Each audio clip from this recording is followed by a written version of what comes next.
If you're like most people, you're working a job in order to earn a living.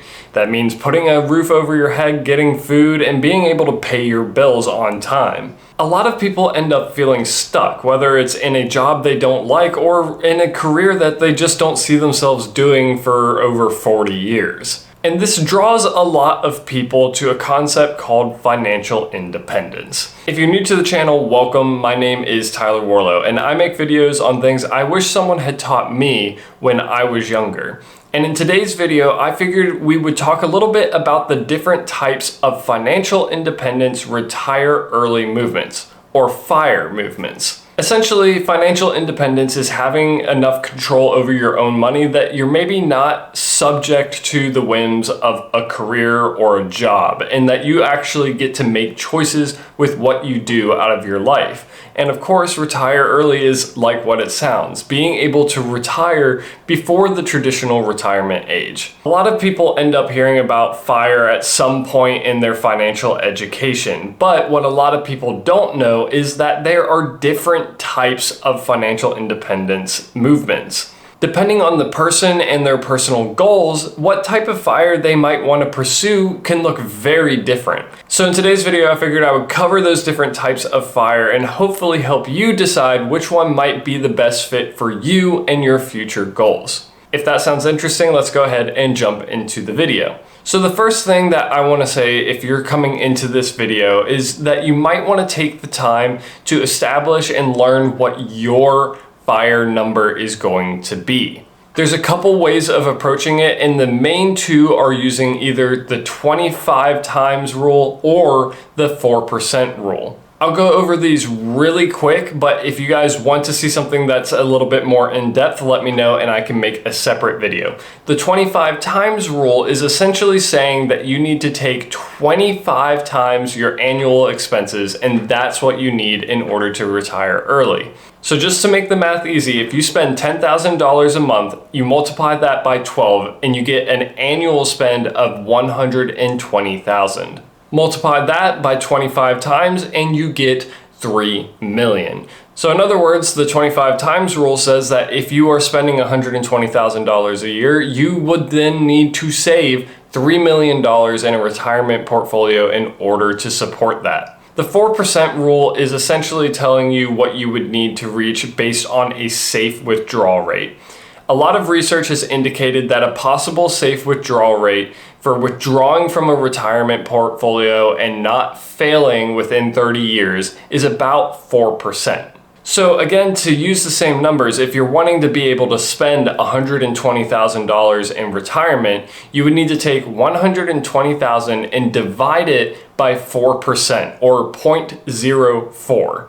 This would give you the same number of 3 million just within the context of how much you could withdraw from your portfolio. That was a real quick and easy explanation for what those rules are, but essentially you're going to want to determine for yourself how much you think you're going to want to spend in retirement, and then use those rules as a general rule of thumb to determine how much you need.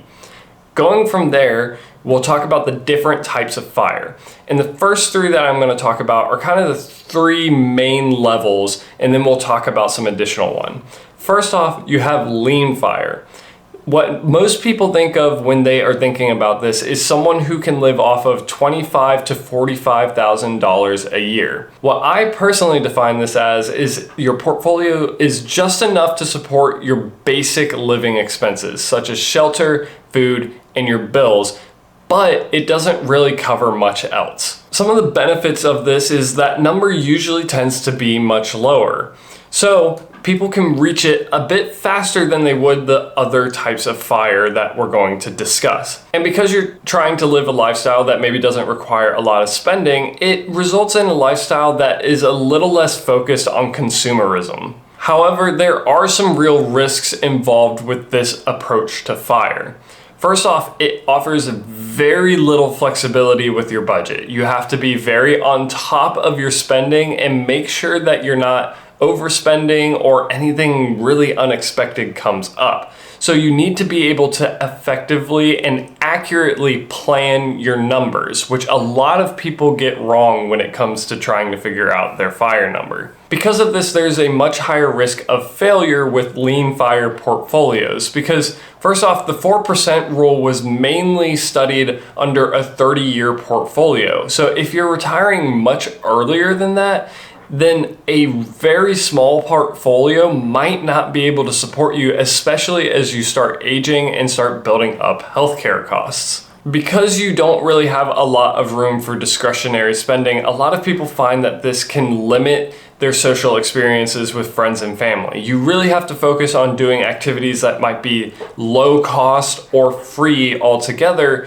And a lot of people have found that this can cause some strain in their relationships because they don't really go and do things that other people might be doing. This isn't the case for everyone, but you need to know yourself and the types of things that you enjoy doing and that recharge you, and know if that's something that you would be able to sacrifice. Moving on from lean FIRE, we're just going to talk about regular FIRE, financial independence, retire early. This type of FIRE is probably going to be for someone who wants to live more of that middle class lifestyle. They want to be able to go about their life, cover their bills and their expenses without any issues, but they also want to have a little bit extra for some discretionary spending, whether they want to go on some vacations or be able to spend some extra money on their hobbies that they really enjoy. Obviously, the pros of this are that you are still retiring earlier than you might with a traditional retirement age. And if you start at the right time and you take the time to plan out, can usually be achieved somewhere in the 10 to 20 years mark if you're making the right moves. Having this financial independence now gives you much more control over what you can do with your life and offers a greater range of flexibility with what you do.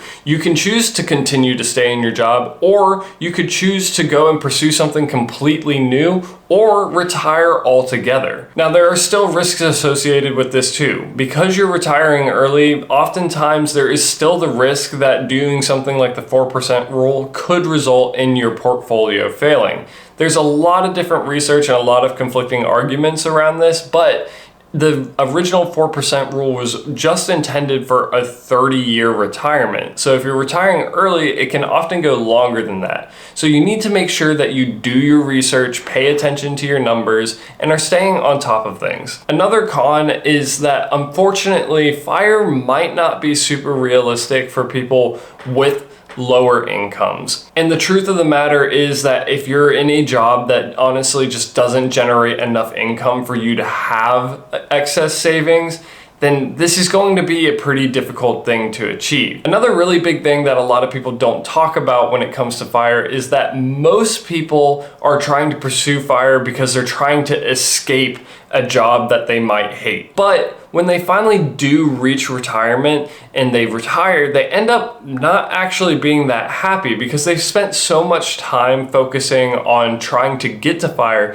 that they never really ever thought about what they were actually going to do once they did retire. This does end up in a lot of people who did pursue FIRE feeling like they burnt themselves out pretty early on and then not really knowing why, because they still end up feeling pretty unfulfilled because they didn't think about what they were going to do with their time afterwards. So if you're going to pursue FIRE, you should really be thinking about the things that actually make you happy and the things that you want to do with your time that will make you fulfilled, because otherwise retiring early isn't going to fix your unhappiness. Third level that you can have to kind of like the basic ideas of FIRE is fat FIRE. And this is someone who really wants to be able to live it up and not necessarily have to worry about spending. You might want to spend your money freely and splurge to get some of the nicer things in life, such as first class tickets on flights or maybe front row seats in a concert or sporting event.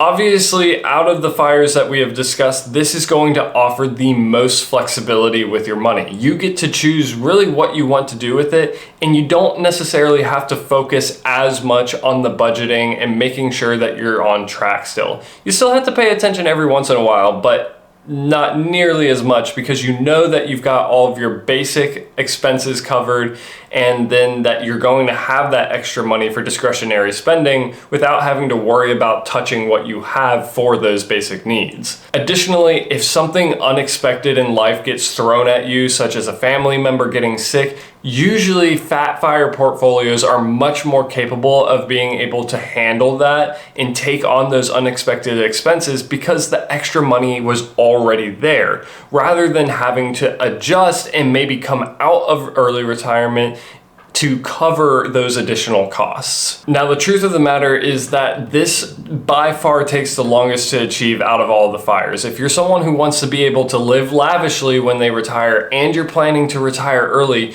you really have to save aggressively pretty early on in your career. And even with that early start, it's still likely going to take the most time out of any of these to achieve, just simply because of how large of a number you might need to do so. For example, if you wanted to be able to spend $250,000 a year in retirement, then you would need a portfolio of $6,500,000 using the 4% rule. That is going to take much longer to achieve than someone who's maybe aiming for 3 million or even 1 million. If you get a later start on your retirement than other people, then this really might not be a realistic option for you just because of the power of compounding interest. If you don't have the time for compound interest to really do its job, then it's not going to necessarily be super realistic for you to pursue this through retirement accounts. An additional thing that some people might struggle with when it comes to something like FIRE is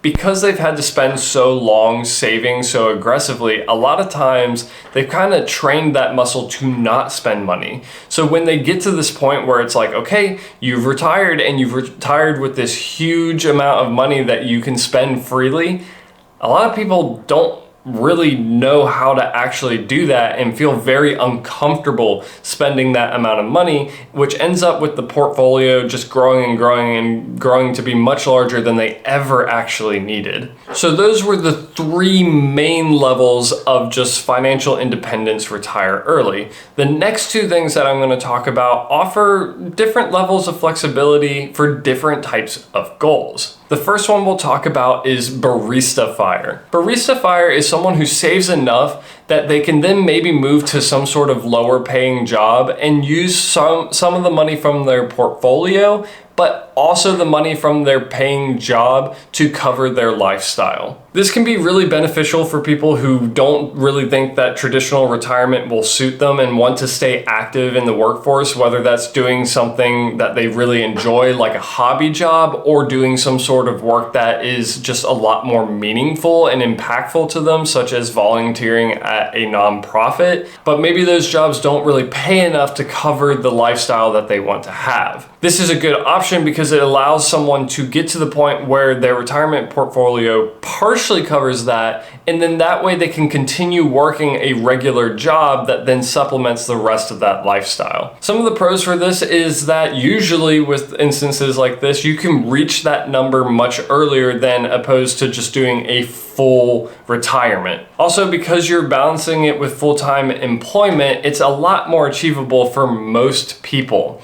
The other really big benefit that most people don't think about is if you continue to work a full-time job, that means you are also still getting full-time benefits usually. The other benefit that a lot of people don't think about is if you are continuing to work a job, then a lot of times you can still get benefits for working that job, such as health insurance. Having to pay for your own health insurance is a lot more expensive than if you were going through an employer health insurance plan. Some other perks are that you get to pursue some work that is maybe more fulfilling and less stressful, or has more flexibility so that you can start spending more time with friends and family. Some of the cons that are associated with this is the truth of the matter being that you still have to work a job to some extent. If you're someone who's looking to be fully retired and not working a job, then this one is not going to be for you. Additionally, this approach offers a little less flexibility if something unexpected happens in your life, because that money that was going to support your lifestyle now has to get diverted towards whatever this unexpected life event is.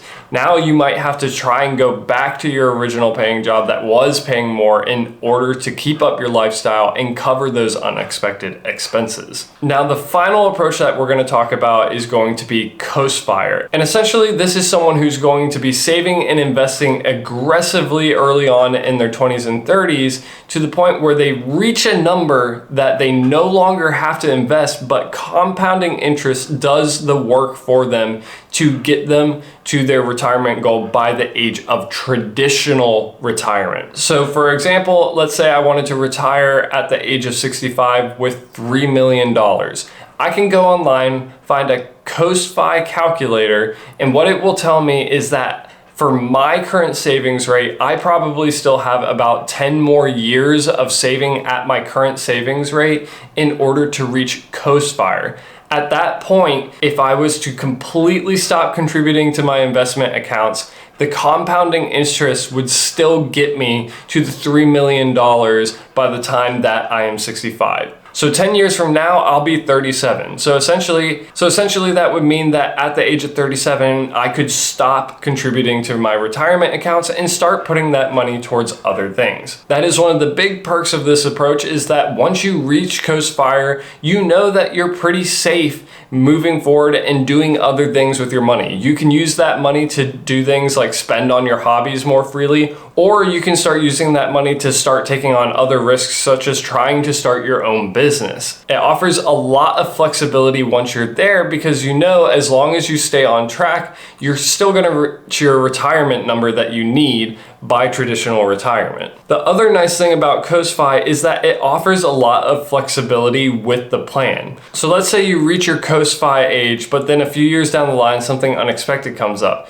You are then able to start contributing to your accounts again and help revamp that number until you get back to your retirement number. There's a lot of flexibility there that some of the other methods don't really have since you retired already. Some of the cons here is that it can require very aggressive saving pretty early on in your career, so it's going to be hard to achieve if you're getting started later. It also leads a lot of people to experience burnout and feel like they're sacrificing other things in their life because they are having to save and invest so aggressively on the front end of things. This is especially true if you're someone who's trying to aim for a larger retirement number. But those are the main methods that most people think of when talking about financial independence, retire early. Hopefully, this helped give y'all some ideas of something that you might want to pursue and what might best meet your goals. So if you found this video to be helpful or informative, please be sure to leave a like and subscribe to join me along in this self-improvement journey. If you have any of your own thoughts, opinions, or ideas, please let me know with a comment down below. I like to read and respond to all of them. If you're looking for more videos like this one where I talk about money-related subjects, be sure to check out this video right here. But if you're looking for more of my most recent stuff, be sure to check out this video right here. But until the next time, this is Tyler Warlow, signing off.